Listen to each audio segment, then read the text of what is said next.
দাঁড়িয়ে পেশাব করলে কি গুনাহ হবে? ওযু করার পর বাচ্চার পেশাব হাতে লাগলে কি পুনরায় ওযু করব নাকি শুধু হাত ধুলেই হবে? মোবাইল পকেটে নিয়ে নামাজ পড়া যাবে? বিদেশে যাওয়ার জন্য বয়স বাড়লে কি গুনাহ হবে? আমার একটা ডিপিএস আছে, তার সুদ দিয়ে কি আমি নিজের বাথরুম বানাতে পারবো? আযান চলাকালীন ওয়াশরুমে থাকলে মনে মনে আযানের জবাব দেওয়া যাবে কি? বাসায় মেয়েরা কি মাথায় কাপড় ছাড়া থাকতে পারবে যদি বাসায় কোনো পরপুরুষ না থাকে? প্রাপ্তবয়স্ক হওয়ার পর যদি জানতে পারি আকিকা হয়নি, সেক্ষেত্রে করণীয় কি? হাতে কলমের কালি থাকলে ওযু হবে কি? বিয়েতে শেরওয়ানি পরা কি ইসলাম সম্মত? ঘরে কবুতর বা পাখি পালন করা কি গুনাহ? পানির নিচে ছতর ঢাকা লাগবে কি? আযান চলাকালীন সময় নামাজ পড়া যাবে কি না? যদি কেউ 40 দাওয়াত দিয়ে থাকে তবে সেখানে যাওয়া কি জরুরি? না গেলে কোনো গুনাহ হবে? চলুন আমরা প্রবেশ করি প্রশ্ন উত্তরের আলোকিত ভুবনে। মারিয়াম মিজান এটি থেকে আপনি লিখেছেন ইউটিউব চ্যানেলে, ওযু করার পর বাচ্চার পেশাব হাতে লাগলে কি পুনরায় ওযু করব নাকি শুধু হাত ধুলেই হবে?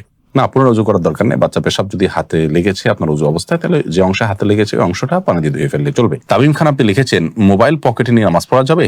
উত্তর হলো যাবে, কোনো অসুবিধা নেই, তবে নামাজ যাতে মনোযোগ নষ্ট না হয় সেজন্য সাইলেন্ট ইত্যাদি করে নেওয়া উচিত। জুমানা ইসলাম আপনি লিখেছেন বিদেশে যাওয়ার জন্য বয়স বাড়লে কি গুনাহ হবে?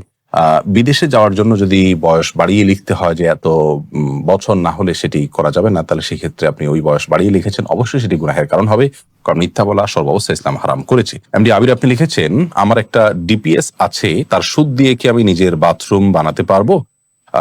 ডিপিএস এর সুদ দিয়ে আপনি নিজের বাথরুম বানাতে পারবেন না, কোনো গরিব মানুষকে বা পাবলিক টয়লেট ইত্যাদি করে দিতে পারেন, নিজে করবেন না। ফারজানার সাথে আপনি লিখেছেন আযান চলাকালীন ওয়াশরুমে থাকলে মনে মনে আযানের জবাব দেওয়া যাবে কি? মনে মনে আযানের জবাব নয়, আযানের জবাব দিতে হবে মুখে।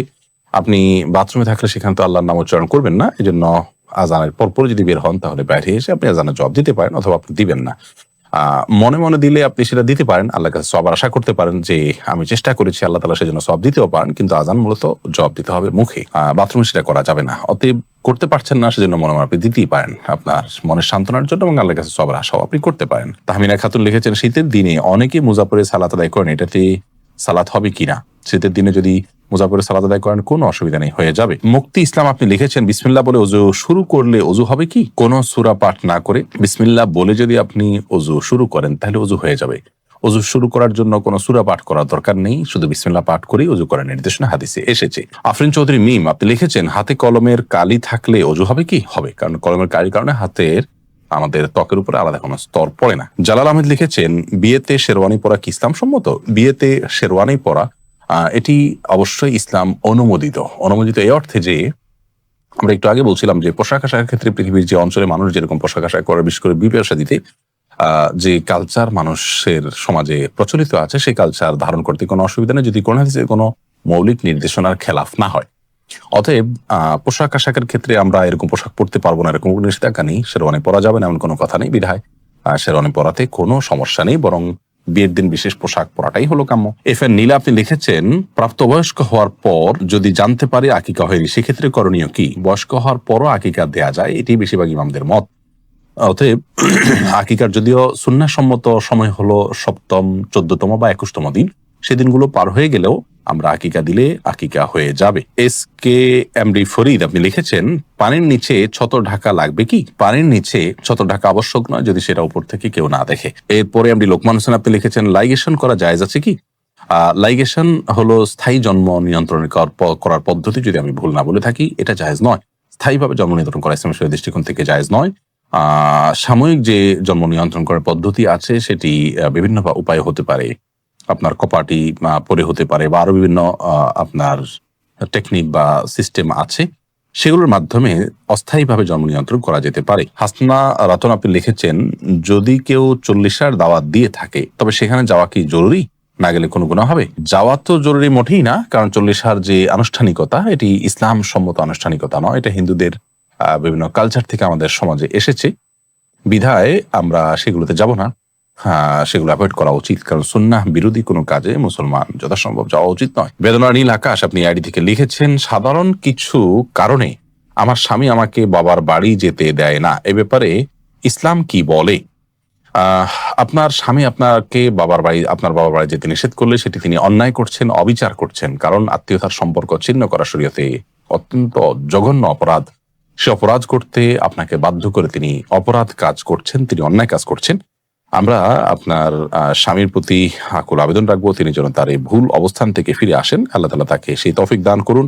আর আপনি যদি পারেন তার এই অবিচার থেকে নিজেকে দূরে সরিয়ে রাখতে এবং আপনি আপনার আত্মীয় স্বজনের সাথে গোপন যদি সম্পর্ক রাখেন, সেটা আপনার জন্য গুনাহ হবে না। তবে আপনাদের মধ্যে যেন কোনো ভুল বোঝাবুঝি না হয় সেদিকটা আপনাকে খেয়াল রাখতে হবে। এমনি নাজমুল হক আপনি লিখেছেন, ও রুমে যদি বন্ধ অবস্থায় টিভি থাকে তাহলে কি নামাজ আদায় করা যাবে? রুমে বন্ধ অবস্থায় টিভি থাকলে সেই রুমে যদি আপনি নামাজ পড়েন তাহলে সালাত আপনার হয়ে যাবে। বিশেষ করে যদি টিভি বন্ধ থাকে তাহলে কোনো অসুবিধা নামাজ হয়ে যাবে, আর যদি টিভি চালু থাকে তাহলে সেক্ষেত্রে মনোযোগ নষ্ট হবে, জন্য অন্য কোথাও সালাত আদায় করা উচিত। আখিরি নবীর উম্মতে আইডি থেকে লিখেছেন, ঘরে কবুতর বা পাখি পালন করা কি গুনাহ? ঘরে কবুতর অথবা পাখি এগুলো পালন করাতে কোনো অসুবিধা নেই, কারণ পাখি এই পশু এভাবেই পালন করা হয়ে থাকে। বিশেষ করে পাখির ক্ষেত্রে যে পাখিগুলো খাঁচায় পালনযোগ্য, এভাবেই সেগুলো বেড়ে উঠেছে, জন্ম হয়েছে, জাতটাই এরকম, তাহলে সেগুলো পালা দোষণীয় নয়। তবে যে পাখি বাহিরে উড়ে চড়ে বেড়ায় সেগুলোকে বলপূর্বক আপনি বেঁধে রেখেছেন এবং খাবার দিচ্ছেন না, এরকম যদি হয় সেটাও জুলুম হবে। এরপরে সাদিয়া আফরিন আপনি লিখেছেন, আমার একটা প্রশ্ন ছিল, তা হচ্ছে আমরা সাধারণত মেয়েরা যখন বাথরুমে উজু করি ওড়নাটা বাইরে রেখে যাই ভিজে যাওয়ার ভয়ে, মাথায় কাপড় ছাড়া উজু হবে কিনা? মাথায় কাপড় ছাড়া উজু হবে, কোনো অসুবিধা নেই। আপনি উজু করতে গেলে মাথায় কাপড় দিলে তো বরং কাপড় ভিজবে, এটাই তো স্বাভাবিক। আপনি মুখের চুলের গোড়া থেকে নিয়ে আপনার কানের লতি পর্যন্ত সব যখন ধুইতে যাবেন তখন তো আপনার ওড়না ভিজে যাবে, অতএব ওড়না খুলে উজু করাতে কোনো অসুবিধা নেই। গোলাম আজম আপনি লিখেছেন, আমার অফিসে স্যারদের স্যালুট দিতে হয়, এখন স্যালুট দেওয়া কি জায়েজ হবে?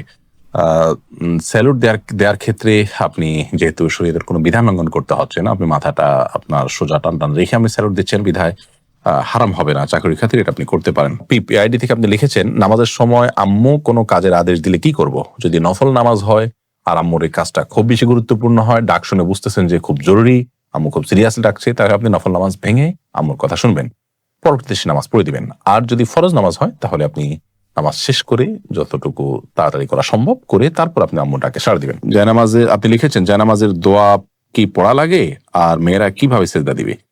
জায়নামাজের দোয়া বলতে শরীয়তে বিশেষ কোনো দোয়া নেই। আমরা জায়নামাজের উপরে দাঁড়িয়ে সরাসরি সালাত শুরু করব। আমরা যে ইন্নেওয়াজ যেহেতু এরকম একটা দোয়া শিখেছি জায়নামাজের নামে, এরকম কোনো বিশেষ আপনার দোয়ার কথা কোরআন হাদিসে কোথাও বলা হয়নি। সোহানা সুলতান আপনি লিখেছেন, অজুর সময় ঘাড় মাসে করার বিধান কি? অজুর সময় ঘাড় মাসে করাটা বিশুদ্ধ কোনো হাদিস দ্বারা প্রমাণিত নয়। এক্ষেত্রে অনেকগুলো বর্ণনা আছে, এই বর্ণনাগুলোর বেশিরভাগই আপনার অগ্রহণযোগ্য, অনেকগুলো জাল, অনেকগুলো জয়ীফ। এক্ষেত্রে অনেক ওলামায়ে কেরাম এটাকে মুস্তাহাব বলে থাকেন, কিন্তু মুস্তাহাব বা সুন্নাহ, বিশেষ করে সুন্নাহ সাব্যস্ত হওয়ার মতো দলিল নেই। যে দলিলগুলো আছে সেগুলো যে সমস্ত ওলামায়ে কেরাম মুস্তাহাব মনে করে থাকেন, কারোর কাছে দলিলটা অধিকতর শক্তিশালী মনে হয় তিনি আমল করবেন, কিন্তু আমরা এটাকে শক্তিশালী মনে করি না। এ সম্পর্কে দলিলগুলোকে পর্যালোচনা করলে মনে হয় যে ঘাড় মাসের বিষয়টি মানে হাদিস দ্বারা সাব্যস্ত নয়। বাসায় মেয়েরা কি মাথায় কাপড় ছাড়া থাকতে পারবে? যদি বাসায় কোনো পরপুরুষ না থাকে কোনো অসুবিধা নেই, মেয়েদের সবসময় যে কাপড় দিয়ে থাকতে হবে একাকি থাকলেও এমন কথা কোন হাদিসে বলা হয়নি। সাদিয়া মেহজাবিন তুরনা আপনি লিখেছেন, হাতে বড় নখ থাকলে কি ওযু হবে? হাতে যদি বড় নখ থাকে তাহলে সেক্ষেত্রে এটি অন্যায় কথা, এটা গুনাহের কথা। কারণ মুসলমান নবী করিম সাল্লাল্লাহু আলাইহি ওয়াসাল্লামের যে সুন্নাতে দায়েমা বা সুনানুল ফিতরাহ সেগুলোর উপরে আমল করার চেষ্টা করবে, হাতে বড় নখ রাখা উচিত নয়। কিন্তু যদি বড় নখ থাকে এবং তিনি ওযু করেন, ওযু হয়ে যাবে, সেটা সম্পূর্ণ ভিন্ন বিষয়। মোহাম্মদ নুরুন নবী লিখেছেন, ইদ্যত পালন কতদিন করতে হয়? ভাই নুরুন নবী, ইদ্যত পালনটা কে করবেন এটার উপর ভ্যারি করবে। যদি কারো স্বামী মারা যায় তাহলে সেক্ষেত্রে 4 মাস 10 দিন ইদ্যত পালন করবেন, আর যদি কেউ তালাকপ্রাপ্ত হন তাহলে সেক্ষেত্রে 3 মাস তিনি ইদ্যত পালন করবেন, 3 মাসে ইদ্যত পালন করবেন, এটা ভ্যারি করবে। এরপরে আজান চলাকালীন সময় নামাজ পড়া যাবে কি না, এমডি আলাউদ্দিন আপনি প্রশ্ন করেছেন। আজান চলাকালীন সময় সালাত পড়া যেতে পারে, আজান চলাকালীন সময় যে নামাজ পড়া যাবে না এমন কোনো কথা কোরআনে কোথাও বলা হয়নি। তবে হ্যাঁ, আপনি জানেন যে এখনই আজান শুরু হবে, তাহলে আজানের জবাব দেওয়া সুন্নাত, সেজন্য শেষ সুন্নাতটা পালন করে তারপর আপনি সালাত পড়বেন। এরপরের প্রশ্ন হলো, দাঁড়িয়ে পেশাব করলে কি গুনাহ হবে? দাঁড়িয়ে পেশাব করলে সেটা অনুচিত এবং অনুত্তম হবে। কারণ হলো, দাঁড়িয়ে পেশাব করলে তার ছিটা আমাদের গায়ে এসে লাগে, অথচ পেশাবের ছিটা থেকে বাঁচার জন্য নবী করিম সাল্লাল্লাহু আলাইহি ওয়াসাল্লাম তাকিদ দিয়েছেন। কবর আযাবের অন্যতম একটা বড় কারণ হলো পেশাব থেকে ভালো করে পরিচ্ছন্ন না হওয়া। এই জায়গা থেকে দাঁড়িয়ে সচরাচর পেশাব করা উচিত নয়। রাসূল আকরাম সাল্লাল্লাহু আলাইহি সাল্লাম সম্পর্কে আমাদের আয়েশা রাদিয়াল্লাহু তাআলা বলেছেন, এবং তিরমিজিতে হাদিসটি বর্ণিত হয়েছে, তার ভাষ্য এরকম যে তিনি বলেছেন, নবী আলাইহিস সালাম দাঁড়িয়ে পেশাব করতেন। এই কথা কেউ বললে তোমরা বিশ্বাস করবে না। সেই জায়গা থেকে দাঁড়িয়ে পেশাব করাটাকে অ্যাভয়েড করা উচিত এবং উত্তম। তবে সৌদি আরবের উলামায়ে কেরাম, বিন বাজ, ইবনে উসাইমিন রাহিমাহুল্লাহ সহ অনেক উলামায়ে কেরাম বলে থাকেন যে কেউ চাইলে দাঁড়িয়ে পেশাব করতে পারেন, বিশেষ করে পেশাবের ছিটা ইত্যাদি আসবে, নাপাক হয়ে যাবে, তার কাপড় শরীর লেগে যাবে, এরকম আশঙ্কা যদি না থাকে তাহলে সে অবস্থায় দাঁড়িয়ে পেশাব করাতে অসুবিধা নাই তারা মনে করেন। তার কারণ হলো বুখারীর একটা হাদিস রয়েছে, যে হাদিসে নবী করিম সাল্লাল্লাহু আলাইহি ওয়াসাল্লাম কোন একটা ময়লাযুক্ত এলাকাতে যেখানে বসার পরিবেশ ছিল না সেখানে দাঁড়িয়ে তিনি পেশাব করেছেন। এ হাদিসটাকে তারা ব্যাপক অর্থে নিয়ে থাকেন, কিন্তু প্রথম মতটি অধিকতর বিশুদ্ধ এবং দলিল থেকে আপনার দলিল সমৃদ্ধ বলে আমাদের কাছে মনে হয়। অতএব সচরাচর এবং সাধারণ অবস্থাতে দাঁড়িয়ে পেশাব না করে বসে পড়াই উচিত। রাসূল আকরাম সাল্লাল্লাহু আলাইহি ওয়াসাল্লাম স্বাভাবিক অবস্থায় সেটিই করতেন। হ্যাঁ, বিশেষ কোনো কারণে কোনো জায়গায় বসার পরিবেশ নাই এরকম হলে সেখানে দাঁড়িয়ে পেশাব করা যেতে পারে। আমরা কোথায় আউযুবিল্লাহ পড়বো আর কোথায় বিসমিল্লাহ পড়বো, অনেকে এই বিষয়টা পুরোপুরি ধরতে পারেন না যে আউযুবিল্লাহ কোথায় পাঠ করব আর বিসমিল্লাহ কোথায় পাঠ করব। যেখানে যেটা পাঠ করার দরকার, যেখানে যেটা পড়ার দরকার সেখানে সেটাই পাঠ করতে হবে। বিসমিল্লাহির রহমানির রহিম বা বিসমিল্লাহ এটা পাঠ করতে হবে যেই কোনো ভালো কাজের শুরুতে, যেই কোনো বৈধ কাজ, যেই কোনো ভালো কাজের শুরুতে কি পাঠ করতে হবে? বিসমিল্লাহির রহমানির রহিম পাঠ করতে হবে। বিশেষভাবে কোনো হাদিসে কোনো আমলের শুরুতে বিসমিল্লাহ পাঠ করার কথা বলা আছে, সেখানে সেই আমলের শুরুতে, সেই কাজের শুরুতে বিসমিল্লাহ পড়তে হবে। যেমন খাবারের শুরুতে বিসমিল্লাহ পাঠ করতে হবে, মসজিদে প্রবেশের সময় বিসমিল্লাহ পাঠ করতে হবে, বাসায় ঢোকার সময় বিসমিল্লাহ পাঠ করতে হবে, বাসা থেকে বের হওয়ার সময়ও কি করতে হবে? বিসমিল্লাহ পাঠ করতে হবে। এ হলো বিসমিল্লাহর বিষয়। আর আউযুবিল্লাহ এটা বিশেষভাবে পাঠ করতে হয় কোরআনে কারীম তেলাওয়াতের শুরুতে, কোরআনে কারীম তেলাওয়াতের শুরুতে। আর কোরআনে কারীম তেলাওয়াতের শুরুতে আউযুবিল্লাহ বিসমিল্লাহ উভয়টা পাঠ করব, নাকি শুধু আউযুবিল্লাহ পাঠ করব, নাকি শুধু বিসমিল্লাহ পাঠ করব, নাকি এক এক জায়গা পাঠ করব? অনেকগুলো প্রশ্ন আসে কি আসে না? এটার উত্তর হলো, যখন আমরা কোরআনে কারীমের তেলাওয়াত শুরু করব, সেটা নামাজে হোক, নামাজের বাইরে হোক, যে অবস্থায় হোক না কেন, যদি আমরা কোরআনে কারীমের তেলাওয়াত শুরু করি তাহলে আউযুবিল্লাহ পাঠ করতে হবে, আউযুবিল্লাহ পাঠ করতে হবে। অনেক উলামায়ে কেরামের মতে ওয়াজিব, অনেক উলামায়ে কেরামের মতে সুন্নাত। আল্লাহ সুবহানাহু ওয়া তাআলা সূরা নাহলের 98 নম্বর আয়াতে ইরশাদ করেছেন, ফাইদা ক্রাআতাল কুরআনা ফাস্তাইজ বিল্লাহি মিনাশ শাইতানির রাজীম। সুতরাং যখন তুমি কোরআন পাঠ করবে তখন তুমি বিতাড়িত শয়তান থেকে আল্লাহর কাছে আশ্রয় প্রার্থনা করবে, অর্থাৎ আউযুবিল্লাহি মিনাশ শাইতানির রাজীম পাঠ করবে। এটা হলো যখন কোরআন তেলাওয়াত করবে। তাহলে আমরা নামাজে যখন হাত বাঁধবো, হাত বাঁধার পরে সানা পড়ব, এরপরে আউযুবিল্লাহ পাঠ করব, কারণ আমাকে সূরা ফাতিহা পড়তে হবে, সূরা ফাতিহার পরে আরো সূরা পড়তে হবে। সেজন্য আমাকে শুরুতে কি পড়তে হবে?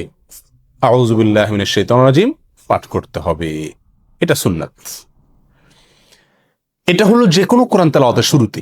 আপনি যে কোনো মজলিসে একটু কোরআন তেলাওয়াত করতেছেন, আপনি একটা কোরআন আয়াত কোনো এক জায়গায় তেলাওয়াত করতেছেন, এমনি কোরআন খুলে তেলাওয়াত করতেছেন, যখনই আপনি কোরআন তেলাওয়াত করবেন, সেটা নামাজে হোক, নামাজের বাইরে হোক, আপনাকে কি পড়তে হবে?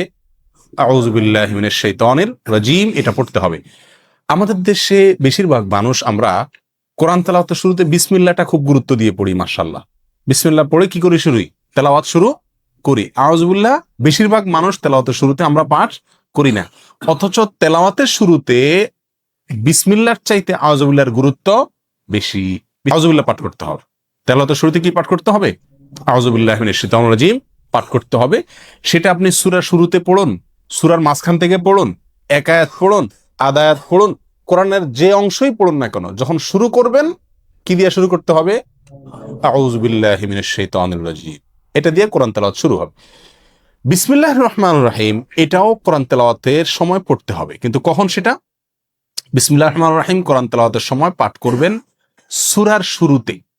কিসের শুরুতে? সূরার শুরুতে। সূরা তাওবা যেটা 10 নম্বর পারায় আছে, এই সূরার শুরুতে শুধু বিসমিল্লাহ নাই, সেখানে আউযুবিল্লাহ দিয়ে শুরু করবেন যদি ওখান থেকে তেলাওয়াত শুরু করেন। আর যদি আগে থেকে তেলাওয়াত শুরু করেন, সূরা মাঝখানে পড়ে, তাহলে কিছুই পড়তে হবে না, ঢালাওভাবে পড়ে চলে যাবেন। আর অন্য যে কোনো সূরার শুরুতে, কথার কথা, আপনি নামাজের ভিতরে সূরা ফাতিহা শুরু করতেছেন, তাহলে সূরা শুরু, তাহলে এখানে আউযুবিল্লাহ পড়বেন, পরে আবার কি পড়বেন? বিসমিল্লাহ পাঠ করবেন। আপনি সূরা ইয়াসিন তেলাওয়াত করতেছেন, তাহলে ইয়াসিন ও কোরআন হাকিম পড়ার আগে আপনি কি পড়বেন? বিসমিল্লাহ পাঠ করবেন। আর সেই পাঠটা যদি আপনার একেবারে শুরু হয়, অর্থাৎ কোরআন খুলে ওটা শুরু করেন, তাহলে দুইটাই পাঠ করবেন, কারণ শুরুতে সেই হিসাবে আউযুবিল্লাহ, আবার সূরা শুরু সেই হিসাবে বিসমিল্লাহ। কথাটা কি বুঝাতে পারছি? আর যদি আপনি মাঝখান থেকে এক জায়গা থেকে খুলে পড়তেছেন, সূরার মাঝখান থেকে, তাহলে আপনার কি পড়তে হবে? আউযুবিল্লাহি মিনাশ শাইতানির রাজীম। বিসমিল্লাহ পড়া জরুরি না, যদি পড়েন পড়তে পারেন। কথা বুঝে আসছে? এ হলো আউযুবিল্লাহ এবং বিসমিল্লাহ কত আমরা পাঠ করব, তার একটি মোটামুটি বিস্তারিত বিবরণ। দোয়া দুরুদ পাঠ করার সময় আমরা কি বিসমিল্লাহ পড়বো কিনা?